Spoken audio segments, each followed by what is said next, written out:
It's time to get serious about your financial future.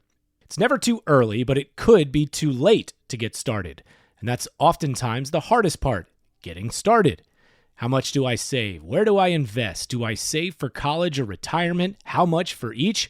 And who do I talk to about it all? Okay, we'll keep things simple for now and help you answer the last one. We recommend you begin with a local financial advisor, and that's Jennifer Johnson of Three Magnolias Financial Advisors. She'll sit down with you for a complimentary introductory consultation and go over all of your questions. Get started on the path to achieving your financial goals. Visit threemagnoliasfinancialadvisors.com or call 336-701-1600. Get comfortable with your financial future. Three Magnolias Financial Advisors. Retirement, financial planning, and investments. Securities offered through Private Client Services. Member FINRA SIPC. Investment advisory services offered through Three Magnolias Financial Advisors. Three Magnolias Financial Advisors and Private Client Services are not affiliated. Private Client Services is under separate ownership from any other named entity. This is the Triad Podcast Network. I'm Algernon Cash, and you're locked in. Today, I'm joined by a business and civic leader who spent years working behind the scenes to build a better Greensboro. He's the current president of the Greensboro Sports Foundation, and now he's stepping into the political arena as a candidate for Greensboro City Council. Please help me welcome Richard Beard. Richard, how are you, man? Thank you for locking in today. Doing great. Thank you, Algernon. Thanks for having me on, and it's great to connect with you again. You know, it has been great to reconnect. You and I have known each other for many, many years. You were probably one of the first people that I met when I got into real estate investment banking 23 years ago. It's so fun to say you've been doing something for 23 years. That's a long time to be doing something. But yeah, I haven't seen and haven't talked to you in quite a while, but I've been keeping up with you, and I see you've been busy all around Greensboro. I guess let's start there. For my audience, maybe just give them a little bit of backstory on who Richard Beard is. Yeah, thank you. Well, I'm a native of Greensboro. Grew up, went through the Greensboro public school system before it was merged into Guilford County school system, but graduated from Page High School and went away for college for a year and a half, came back and finished at Greensboro College. So I'm pretty entrenched in Greensboro, love Greensboro, left for 10 years, went to Roanoke, Virginia, and got into economic development, trying to recruit businesses and industry to the Roanoke Valley of Virginia, but always wanted to come back to Greensboro and was keeping tabs on Greensboro for those 10 years and had a dream job come my way, and that was to come back to Greensboro with the Greensboro Chamber in Economic Development. So from 96 to 99, I was selling Greensboro for new business and industry, and quite frankly, at a time that it was very difficult to recruit because we had short water supplies and we were losing 90,000 jobs in furniture, textiles, and tobacco. So it was a whole lot different than it is today. And but left the economic development world, did some site selection work on the private sector, and that led me into partnering with two gentlemen, Sam Simpson and Brett Schulman, to form Simpson, Schulman and Beard, and that's where we made our connection. Was when I was in commercial real estate. But 3 years ago, I was at a place in my life that I was certainly very fortunate to have a successful career in real estate, but my passion's always been Greensboro, and I wanted to do something very positive to kind of help move Greensboro forward. And at the time, I was working on the ACC headquarters move to Charlotte. We were trying to keep the ACC here, but I've been involved with the Greensboro Sports Foundation and Greensboro Sports and sports tourism for many, many years as a volunteer, but made a career decision to take over the Sports Foundation because there are only two things left in life that seem to keep politics out, and that's music and sports. So I decided to go the track of sports and sports tourism, which is a huge economic driver for not only Greensboro, but for the region. And so I'm back in economic development, and kind of the plan is not only to build up the Sports Foundation and to keep bringing great events to Greensboro and to the Piedmont Triad, but now's the time to get into city politics and see if we can kind of change our focus and our direction as we bring in 20,000 jobs over the next 5, 10, 15 years. So I'm excited about the possibilities for Greensboro and the Piedmont Triad, but now's the time for us to redirect leadership and make sure that we're prepared for this growth that's going to happen because of this economic development success, but to make sure that our kids are prepared to take advantage of these incredible opportunities.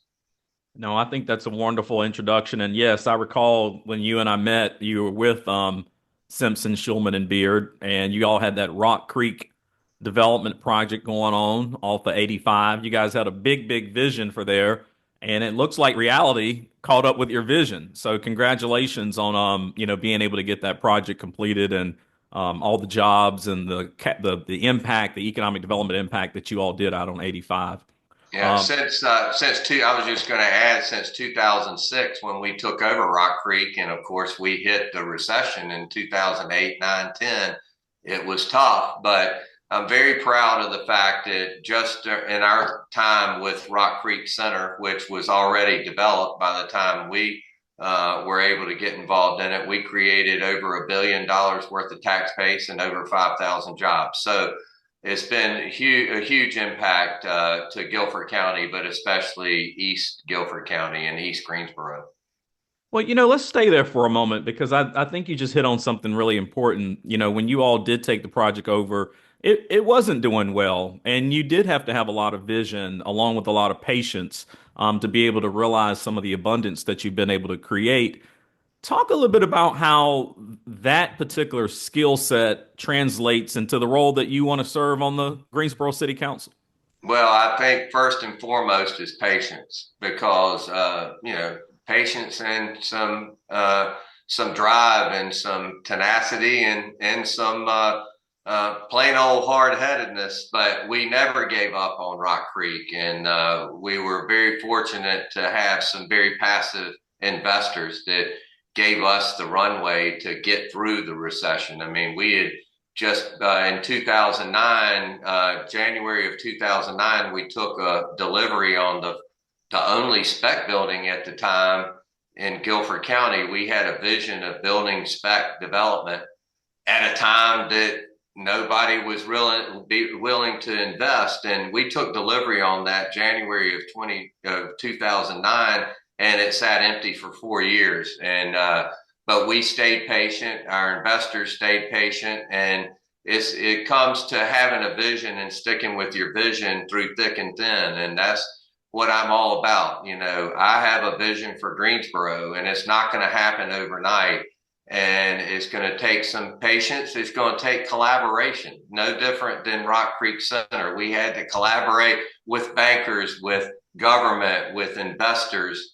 And we got through it. So that's what I'm all about. You have a vision and you've got to work towards it, but you've got to come together to make the vision come to reality.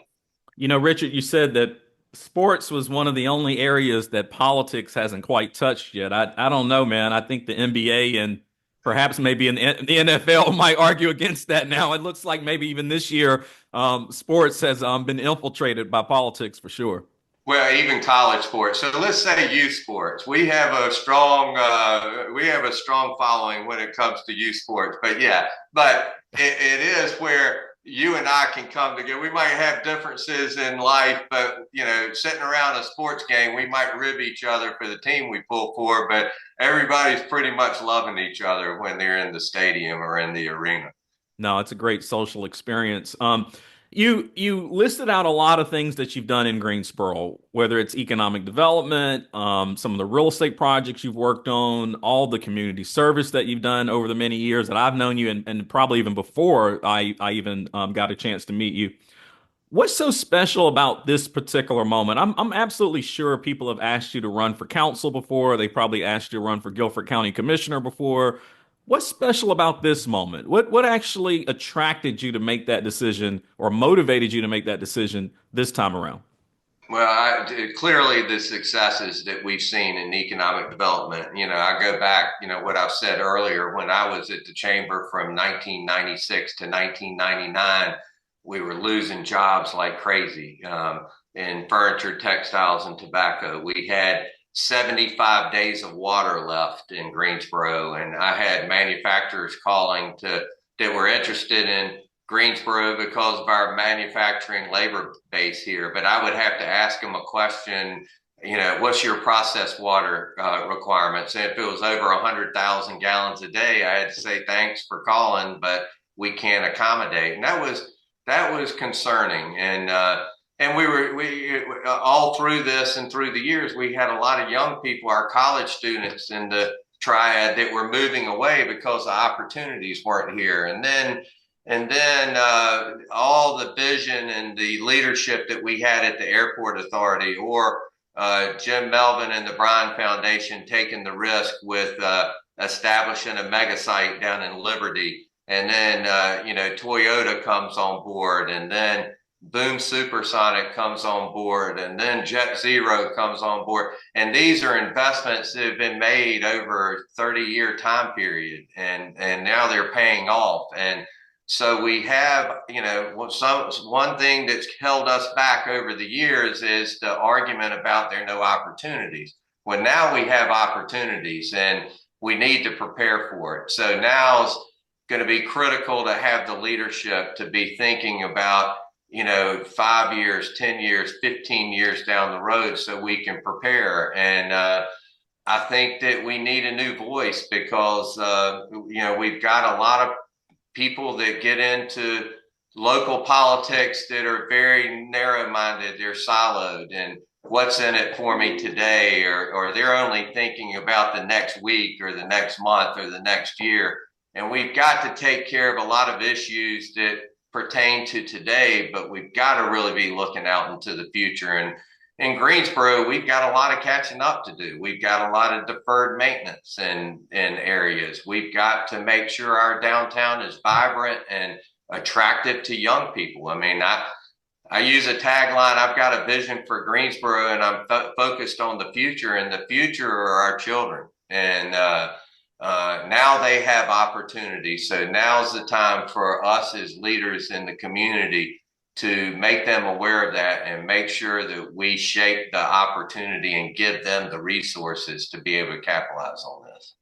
Richard, outside of just economic development, which I know that's sort of a pet area for you because you've spent so much time in that space, what are maybe two or three other issues that Greensboro really needs to address over the next 4 years or so? Yeah, I mean, I think that we need to watch our spending. I mean, we've over the last 5 years, I've made everyone aware that, because people don't look at this, but over the last 4 years, our taxes, our budget has gone up $211 million just over a 5 year period. So where has that money gone? Over the last 5 years, our budget's now $832 million. How are we spending that money?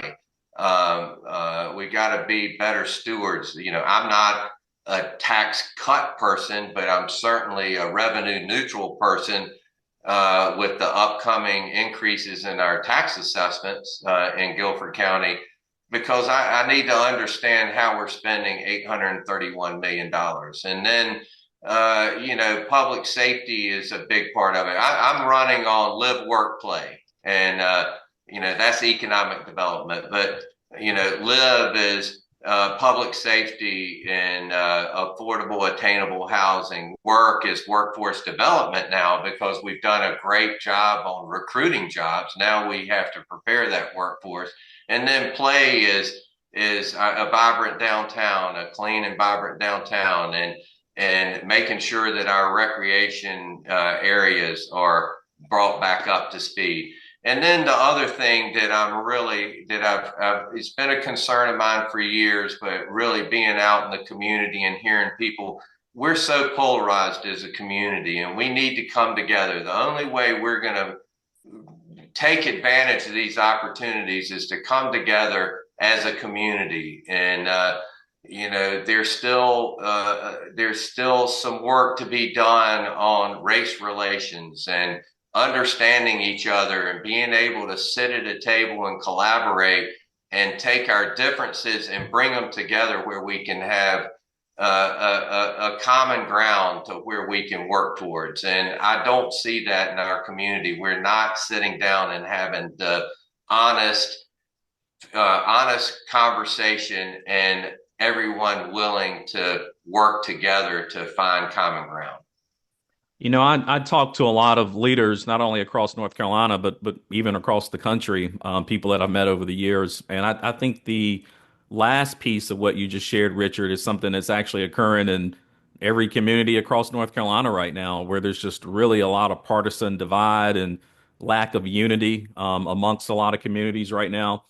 How much of what we're seeing play out at a national level, some of the conflict happening within Congress or some of the tensions that are coming out of the White House, how much of that do you see being reflected in your race? How much of that are you seeing when you're out talking to people day to day? Oh, it's so polarized, and it's the national noise that's filtered down locally. No question about that. I'm running unaffiliated in a nonpartisan race, and it's hard to run unaffiliated because just to find a consultant to help me with this campaign, because I've never run before, so I didn't know how to even start with this. Well, I went through two different organizations that, because I wasn't a Democrat or a Republican, they wouldn't represent me. So I did find someone that would take an unaffiliated. But people look at me, they look at this face, and they say, well, he's a Republican, he's MAGA, and there's a strong feeling against the national politics that they're judging the book by the cover and not really taking the time to learn about me and who I really am. And that's been a real struggle, but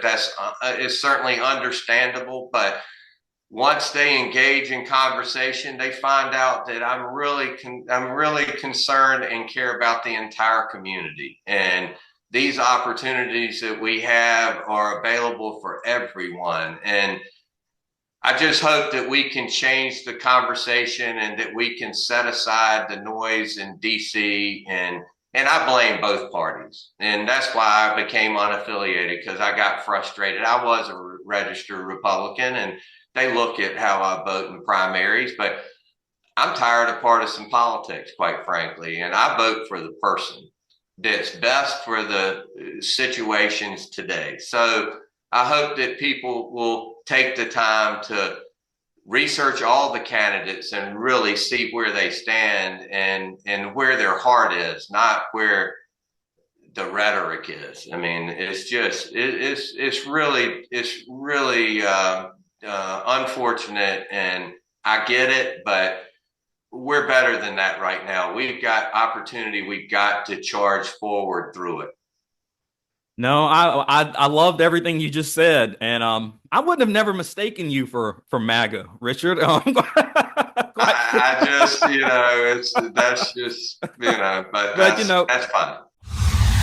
I want to take a quick break from this show to do two things. One, we'll say thank you for listening and supporting the Triad Podcast Network. Just listening to this episode is appreciated. Second, I want to ask that you support a local business that supports us as a presenting partner, a real estate company we trust, the Ginther Group, located in Winston-Salem. The housing market is moving fast. You need someone you can rely on to assess your situation, read the data and trends, and steer you in the right direction. Interest rates, inventory, new construction, there are so many factors that impact our local market. Don't buy into the national internet headlines. Get the information from the folks right here in our neighborhood. Contact Blake Ginther and the Ginther Group today. Whether you're buying or selling, have cash or not, or if your home isn't in the ideal condition for selling, chances are they have a solution for you. Call 336-283-8689 or visit theginthergroup.com. Buying, selling, investing, or just learning, whatever you need, start now, and like me, you can become a Ginther Group client for life. Life is full of celebrations, birthdays, holidays, life milestones, and so much more. And who has been helping generations of families celebrate these events? Our friends at Dewey's Bakery. And even if you aren't planning for something in the near future, you don't have to wait to enjoy something savory and delicious from Dewey's. Maybe you just need something to get you through your Mondays. Drop by every Monday for a free Cake Square Day. No purchase necessary. Just come celebrate the start of a new week. So, if you're hearing this ad on a Monday and you're in your car, reset that GPS and get to one of their 3 Triad locations immediately in Winston-Salem at Thruway and Renolda Manor, plus one in Greensboro at Friendly Shopping Center. And any day of the week, you can find the perfect item with fast and easy ordering options at local.deweys.com. Plus, Dewey's does so much to help celebrate our community. To date, they've given back over $4 million to local schools, churches, and other nonprofits. Your next celebration isn't complete without something special from Dewey's Bakery. Dewey's. Celebrate every day. My audience knows this about me, so this is not anything new, but I'm Republican. And a lot of people have followed me over the years, a lot of the things that I've written and, speeches I've given and things like that. But I will absolutely tell you, I'm disgusted with what I'm seeing in Washington, D.C. right now, and whether that's at 1600 Pennsylvania Avenue or back at the Capitol. And I think both these parties, quite frankly, have put us in a really dangerous position.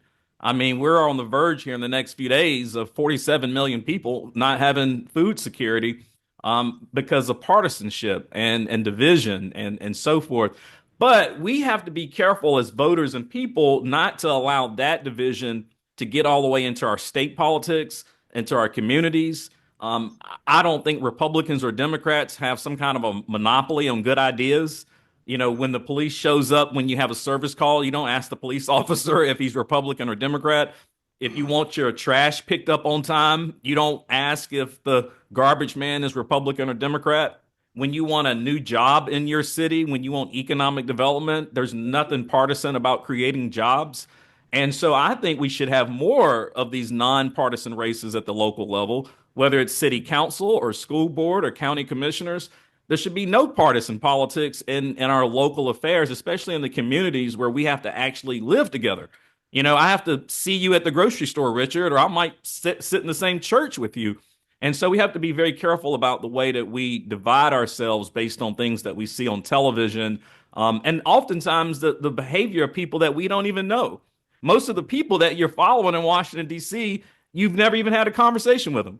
But you can pick up the phone and you can call Richard and you can meet him in your community for coffee. And I think that's why we've got to make sure that we stay united, at the local level. I have an article, Richard, in the Carolina Journal that talks about some of these off-year elections that are going on this year, like in Greensboro and Salisbury and some other places around the state. Typically, people only show up every 4 years. They actually think we only have an election every 4 years. So some people listening to this right now might be shocked to find out that we have an election coming up this Tuesday in Greensboro. How are you battling that? How are you really getting your message out to make sure you can get the turnout you need to actually win that seat? Yeah, that's a great question. I mean, the primary, we had 10.5% show up for the primary. Out of 210,000 eligible voters, only 20,000 showed up. That's disturbing. But now when it comes to a primary, I mean, there's a lot of confusion about primaries because we've got another primary coming up in March for our state election. So is it March? Is it May? Is it June? Is it October? So we'll give that a pass. But every first Tuesday in November is always election day, every year. So hopefully they'll understand that. But people really don't pay attention. They don't think that for whatever reason, it's not going to matter, or for some reason they don't show up and vote. And so it's very hard to kind of get that message. We're spending a tremendous amount of money, quite frankly, and I don't like campaign finance because I'm very philanthropic. I'd rather that money go to learn to swim, to teach second graders how to swim, which I've been very involved in. But it is what it is. But we're trying to push out the message of how important local elections are. And you brought it up talking about police and trash and everything. I mean, it doesn't take a Democrat and a Republican to figure out how to fill a pothole. Robbie Perkins, he probably said that when he interviewed with you. Fix the pothole. And people lose sight of that. But local politics touches you every day. But yet only 10.5% will show up for a primary, or the current city council is sitting today 16% elected that city council that we have today. So are we going to beat 16%? I hope so. Are we going to beat 20%? The way things are looking, probably not. Now, I can tell you 98% of the people complain about it. I always say the other 2% just don't know where they are. But if you're going to complain about it, why don't you go and help make the decision on who are going to make these decisions for you for the next 4 years?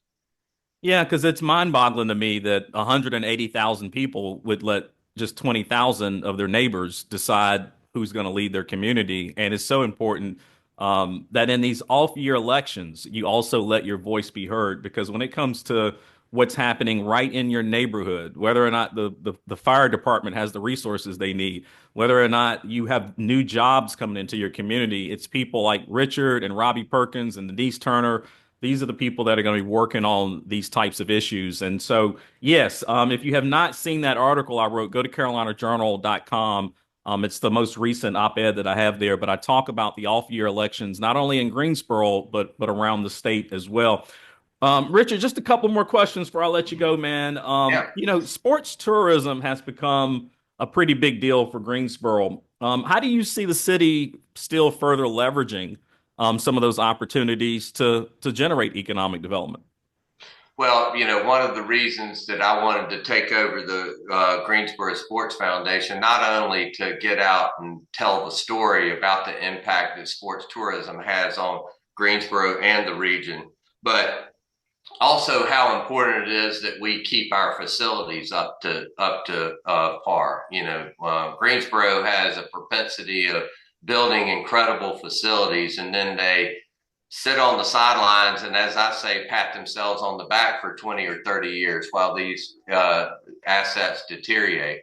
So I want to see us reinvest in our Bryan Park Soccer Complex, our Greensboro Coliseum Complex, our Aquatic Center, because we're on the map. The national map is for these facilities to be able to draw these events that bring, hundreds of thousands of hotel room nights and hundreds of millions of dollars worth of economic impact. So, facilities in real estate, as we know, a real estate decision is location, location, location. And sports tourism is facilities, facilities, facilities. So it brings a lot of attention. Anytime we can get a national event with the national television, you can't put a price tag to that. So my focus is not only do we continue investing in our facilities, but also to shift to a county and a regional effort. We need to work more on a Guilford County level with some of the great things that are being done in High Point with the Carolina Corps Soccer and Megan Oglesby. But how can we look at the entire Piedmont Triad region or the Carolina Corps to bring this national attention through sports and the positivity of sports? So we're going to continue pushing that message and continue to bring some incredible events to this area with a lot of national exposure. Richard, I really love that last piece that you just hit on. Robbie Perkins indoctrinated me into the idea of regionalism 20 years ago when I first came into business, when he, had his heart of the triad vision. And I've just been, and Don Judd, when he was at the partnership, he was a huge proponent of regionalism. He also educated and taught me a lot about the concept. And I've just been a huge proponent for regionalism ever since. And I find it too often that we let these imaginary lines in between Greensboro, Winston, and High Point, these little lines that we can't quite see, we start to really believe those are physical boundaries, and we don't work together as much as we can. Now, I know some of that has started to shift and change with the advent of the Carolina Corps and the great work Lauren Hill and that team is doing. But what can we do more of? I mean, I think right now there's no more argument, in my opinion, about who's the leader of the triad regional economy. I know over time there's been this competition between Winston and Greensboro, but to me, it's pretty clear right now. Greensboro is the leader. They have generated a tremendous amount of private sector jobs.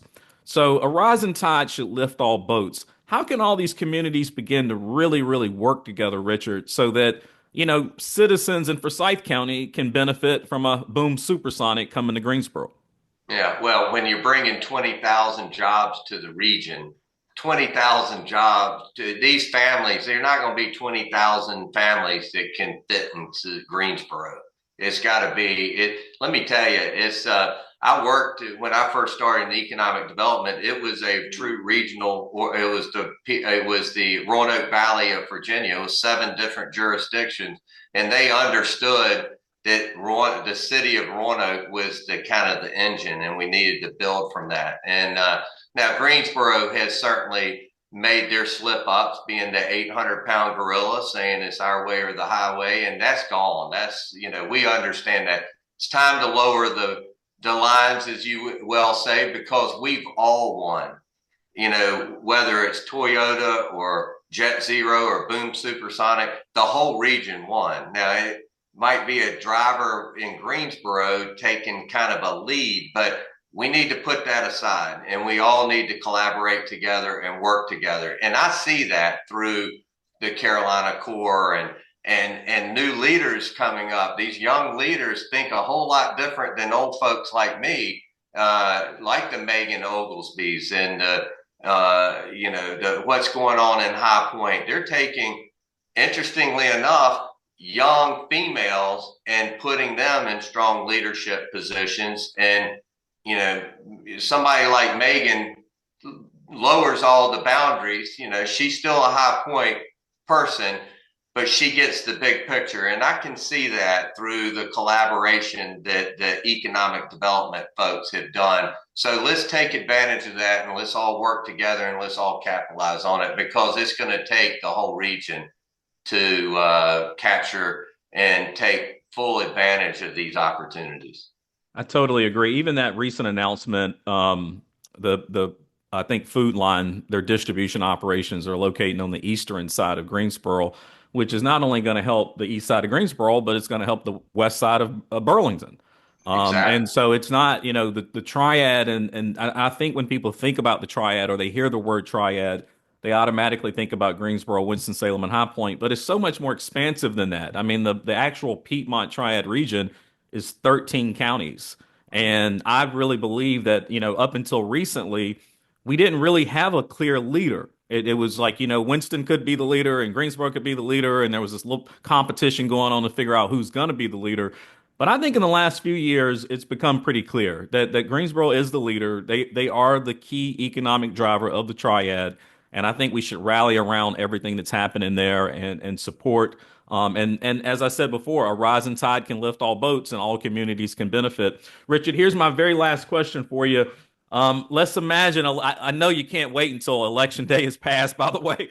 Anyone that you've ever been on a political campaign, it is very grueling. And when you're into the final hours of the night that Richard's in right now, I'm sure he's just ready for it to be over. But imagine you win this thing. But let's imagine even further, because I'm someone that likes to begin with the end in mind. Imagine it's your last day in office. Mm-hmm. What do you want people to say about your time on city council? That I moved the needle. As simple as that. I mean, it's and that I brought people together. And, those are the two things that I'm going to work hard on amongst everything else. But I left Greensboro a better place than it was. Richard, and the region, not just Greensboro, but the region, because I'm a regional guy too. And I feel like that I've had the experiences through my channels, through all the years that we've known each other. And, when you get into the economic development world, you get into a lot of you get to see a lot behind closed doors, and you learn from it. And I've gained a tremendous amount of knowledge and have learned a lot and still have a lot to learn. But I'm ready to pull this together, and let's quit talking about it. Let's move. Let's take some action. We're talking about things that we talked about 30 years ago when I first came back. I have no more patience to be talking about it. Let's take all this hard work, all this planning, and let's execute. Richard, thank you for joining me today, and thank you for sharing your vision with such clarity and passion. I appreciate your work, your leadership, and your friendship, and also your commitment to Greensboro's future. For those listening, if this conversation resonated with you, take a moment to learn more about Richard Beard's campaign and get involved. Local leadership matters. It shapes the schools our children attend, the roads we drive, and the opportunities that come to our neighborhoods. If you'd like to support Richard's campaign with a donation, visit his campaign page and give what you can. Every contribution helps fuel a future of growth and opportunity.